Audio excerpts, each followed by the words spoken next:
Mike, what's the most disgusting shot you ever had, and why is it Fireball?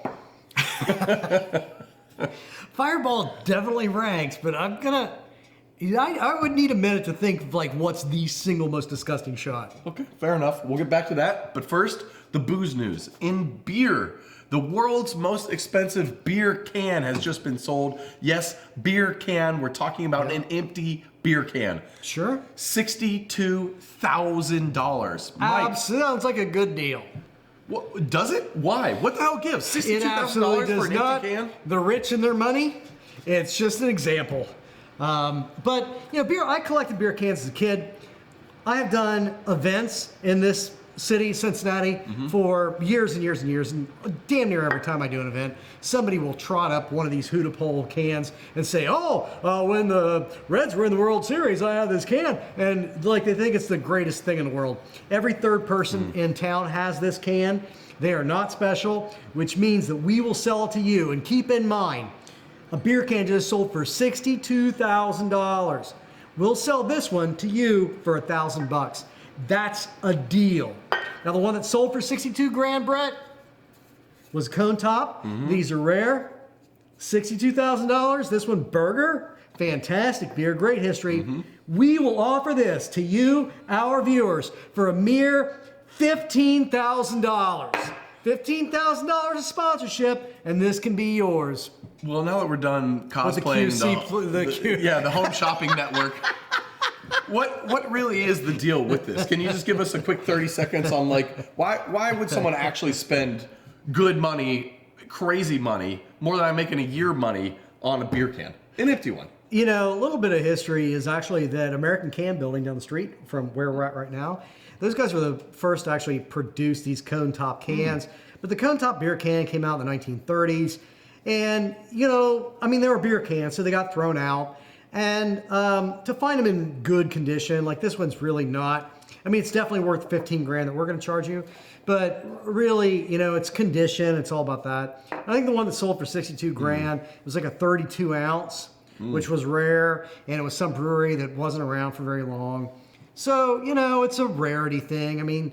They are cool. When World War II started, so that you could stack them and ship them, they started making them flat top. Back then, you didn't really drink out of one of these. You poured it because no civilized person was going to drink out of a can. Yeah.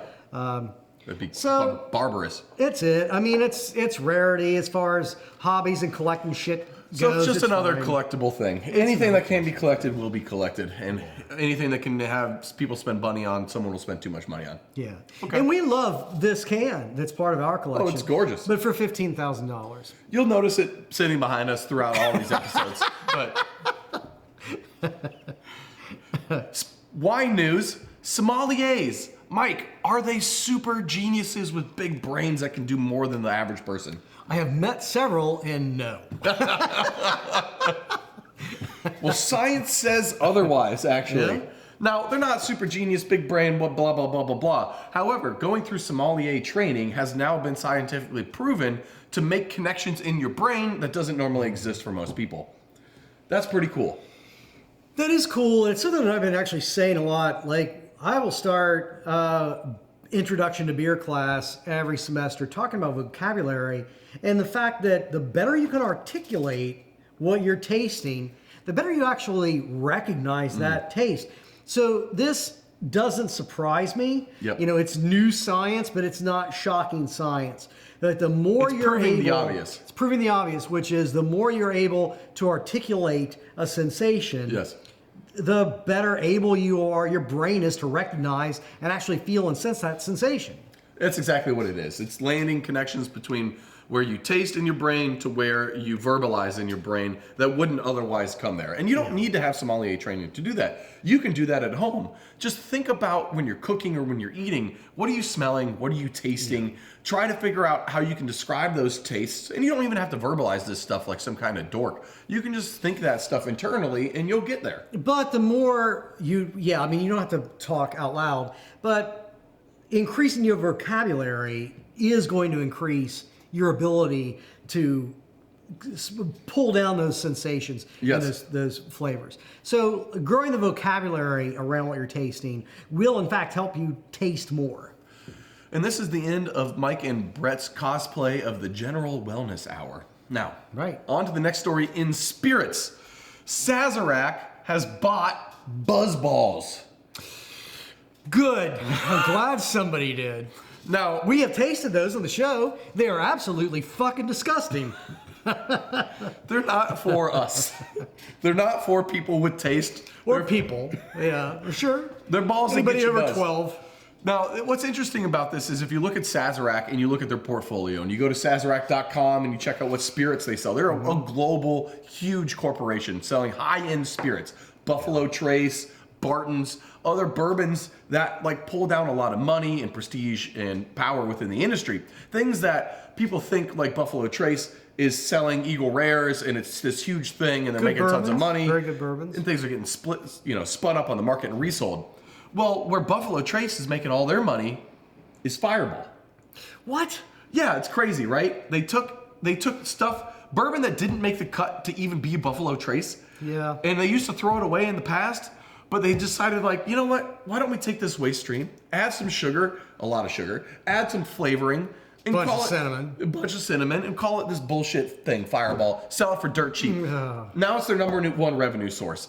They make more Fireball than anything else, and it makes them more money than anything else. So Sazerac, to me, with this whole move, is they're doubling down on low end. They're doubling hedging down on their the bets. dumb. Yes. They have the high end covered. Yeah. They're hedging their bets with how the economy is looking, how inflation's been going, where consumer spending's going, and they want more low end dirtball stuff. Well, last week or week before, we talked about the fact that Sam Adams, you hit me with the stat that like the Boston Beer Company, one of the biggest craft beer brewery in the United States and one of the real pioneers, 10% or less of their production is now actually beer, and the rest of it is garbage for idiots. Yeah. I mean, that's America. Yeah. Garbage for idiots is what sells. Good taste doesn't. So most of you, that sommelier training, just scrap it and drink some cinnamon. Or licorice, or You don't have to think whatever. about that one. Yeah. Oh, cinnamon. Sugar, I got that. cinnamon, licorice. I'm 12 again. Let's be drunk. I'm gonna puke on the bush outside the bar. America! Well, you know what tastes really good, Mike? Is our sponsor break, Malt Europe. Our sponsor break tastes delicious. And smells fantastic. Malt Europe makes some of the best malt in the country. We use it here at Urban Artifact. I can't recommend it enough if you are a craft brewer, a professional brewer of scale like Miller Coors or wherever else. If you're not, or a home brewer, if you're not using Malt Europe, if your homebrew shop doesn't have Malt Europe, make sure you ask because it's good. And if you're a pro brewer, reach out to your rep. I'm sure you can get a deal. Just mention us here on the Brew Skies Barstool Perspective show. I sometimes just eat it for breakfast. Yeah, it is good. A little milk on that. Yeah. Okay, we're going to get to our retail news, which is going to dovetail directly into our main story of the week. So these next two things are kind of just going to flow seamlessly. But we're going to start with this. I will be the judge of that. In the retail world, Walmart and the Dollar Tree family, so we're talking Dollar Tree and Family Dollar, they have said that in 2023, their number one growing customer base is people making more than $100,000 a year. Now, Mike, Dollar Tree's number one growing customer base is people making over $125,000 a year. Yes. What the fuck? Right? Now, what does that say? I mean, what does that say about inflation and the state of things in the economy and where we're at? Like, I know what the government tells us that inflation's under control and it was never actually that bad in the first place. But at the end of the day, I know what's in my bank account. And if I'm going to the Family Dollar, and I never have, and I used to think making $100K was making it. And now you're telling me that, like, that's the biggest growing base at Family Dollar? I mean, yeah. I get looking for a deal. I ain't trying to say that. But, like, I'm not going to choose to go to the Family Dollar to grocery shop unless I have to. I don't know. You just said a lot of things there that I'm trying to process. I mean, in part, I don't know that anybody didn't. Nobody has said that inflation isn't a problem. The United States has recovered post-COVID economy better than comparable European countries. Sure. Doesn't mean that it doesn't suck and that inflation is not a problem. secondarily, though, are you going to tell me that if you're making $1.25 a year, you really need to go to Family Dollar, or you're just that goddamn cheap? And I think that one of the issues that we have had as a country over the past 50 plus years or so is that people aren't thinking about how they're voting with their money. And if I can fuck over a small business owner to save 25 cents on something, regardless of whether I'm hurting or not, or I need it or not, I'm going to do that. That's what but I don't do that actually, and I don't make good money. I think about where my money goes and whether or not I'm supporting small business, and I'll spend a little bit more to go to Ace Hardware than to buy the same shit at Lowe's. There's a point, there's a breaking point, but I don't know. I mean, are people making that kind of money shopping at dollar store because inflation's that bad, or because the mentality is that goddamn rotten that Americans will fuck over other Americans however and whenever they can to save a little bit of money? I think that is not a logical path that anyone takes shopping at Dollar Tree. I don't think anyone's thinking I'm trying to fuck over people by shopping here. No, they don't think, but they don't care who they're fucking over by shopping there. Well, what if you don't have a choice? I think we're also in a position. I think if you're making 125 or more a year, you got a choice. Well, we're also in Middle America, so we have biases in Cincinnati where 100K here is way different than 100K in San Francisco. So True. We don't know where exactly the Dollar Tree is seeing the biggest growth within those regions. You also have sections of this country, that's valid. Also, you've got sections of this country where Dollar Tree has essentially, Dollar Tree and Walmart in particular, that combination has put every other small business out of business. So there are large segments of the country where they have a monopoly. Well, I think that as well. I think this ties into our main story, which is we're going to dive into the Kroger Albertson merger a little bit more. So to that point, let's say initially in the 80s when you didn't know any better and Walmart was coming up in your small town, you're like, oh shit, we got Walmart now. Oh, they got the same things they have down at Bill and Bob's hardware store, but for half the price. Fuck it, I'm going to Walmart. Right. You don't think about 30 years from now, 40 years from now, how that decision just totally fucked your whole city forever.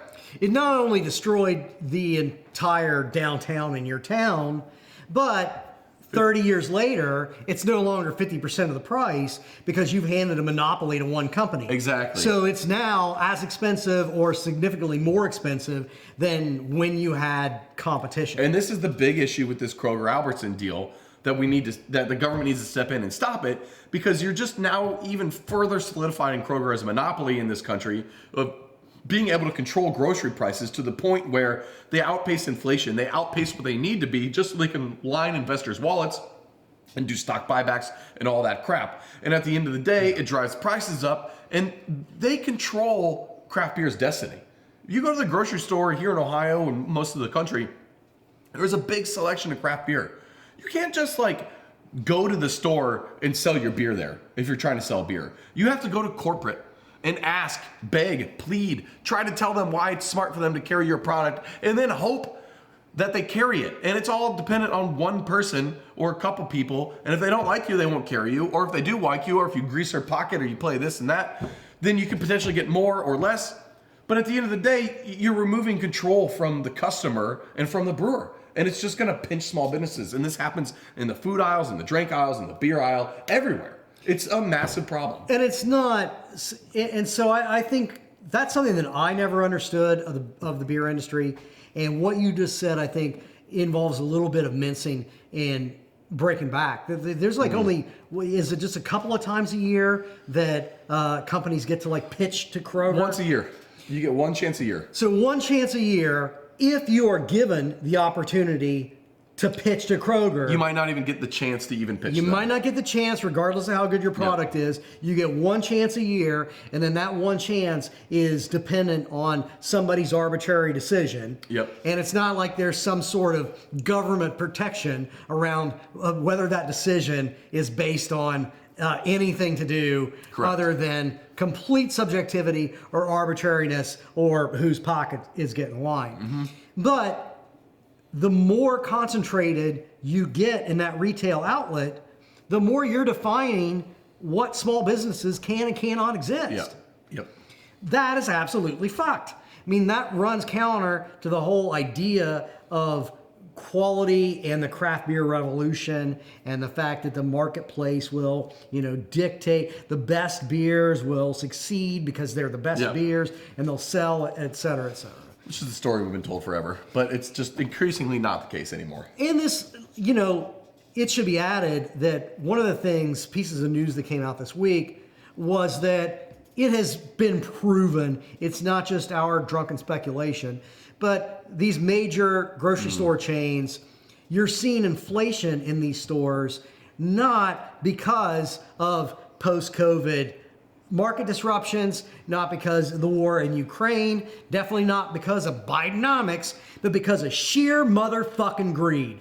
They had an opportunity to blame greed on other things, and so they've done it. And they've just jacked up the prices. Now, what should be the answer to that? It should be competition. Yeah. The marketplace. You go somewhere else. But we're already in a situation. Where can you go? Where the fuck can you go? If this Albertson-Kroger merger is allowed to happen, they're going to constitute 13% of the entire market. When you add that to what Walmart already controls, and their argument is, well, that still means that we're not as big as Walmart because they control 22% of the grocery market now. That's going to mean that two goddamn companies control 35% of everywhere that you buy groceries in the United States. And in big segments of the country, it's going to be 100% or 80+%. Yeah, you might not have in your small town any choice but Kroger or Walmart. You want to make America great again? Thing number one is to start prosecuting monopolies again. Well, I like to think too of like what is even affordable anymore. Not just beer, not just food, anything. What is affordable? There isn't a cheap anything. Is there an affordable option for anything? No. Nothing. Nothing is affordable. Everything is like, I need to make a choice. Something's getting cut out of my life if I got to buy a new car, if I got to somehow pay for a house. Rent's expensive. I mean, everything is just out of control. We love our handful of dive bars that are left. Yes. But they are an endangered species. Quickly disappearing. Yeah, you can't think of what is a single product where things are still cheap? I mean, even mass brewed beers, they have done the same thing that the groceries have done, which is take advantage of what's going on in the marketplace, increases in malt prices and hop prices. That doesn't really impact AB InBev because they have multi-year contracts. But it's been an excuse for them to jack up prices. So there isn't even really cheap beer anymore.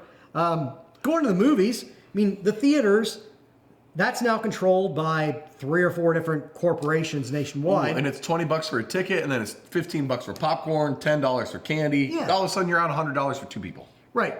So part of that is monopolistic. Going to a baseball game, that was good middle class entertainment. I was listening. Take out a mortgage on that shit. Okay, this is really turning into just white dudes ranting, but I was listening to the radio the other day, and they were talking about how do we save baseball, and they were all tossing out all these different rule changes and all this other horseshit. And the whole time I'm just thinking, you save baseball by making it fun to go to the games again. And you know what made baseball fun back in the day? Is that food was cheap and drinks were cheap, and you could blow off an afternoon drinking and eating in the sun and watching some dudes hit some balls. Yes. Like, that's how you save baseball again. You make it affordable. Stop with the t-shirt cannon and the big goddamn screens and all the bullshit. Make it fucking affordable. Yes. Yeah, let me show up and buy my 50-cent or $1 hot dog and my $2 beers and just get a nice buzz going and get full on tube meat. Or even just price it at a bar price, which isn't even cheap. But I go to a baseball game, it costs a fortune to get in, and then you're going to charge me $18 for a beer and ask that person, the volunteer working behind the counter, to get tipped. Fuck off! I'm not doing that. I have no desire to do that. That doesn't sound fun. It sounds like being fleeced. I'd rather just go get drunk and mugged. So we don't really have answers to any of this other than our government needs to step up and start blocking some monopolies and cracking down on corporate runaway profits in the face of record inflation. I mean, that's really the answer. Which the Biden administration's been doing to a degree that's unprecedented since like the 70s. It needs to continue. Fraction of what it. Yes, it needs to keep moving in the right direction. So, whether you agree or don't agree, I think we can all agree that the most American thing you can do and the best thing you can do for our country is get your ass out there and vote. So, Well, only if you do it smartly. People used to say like, "Oh, doesn't it? Just vote." No, if you're too fucking stupid, don't vote. Stay home, you dumbass.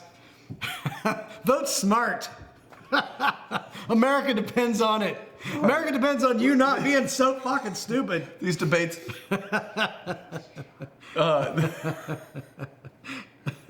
I'm done. I'm out.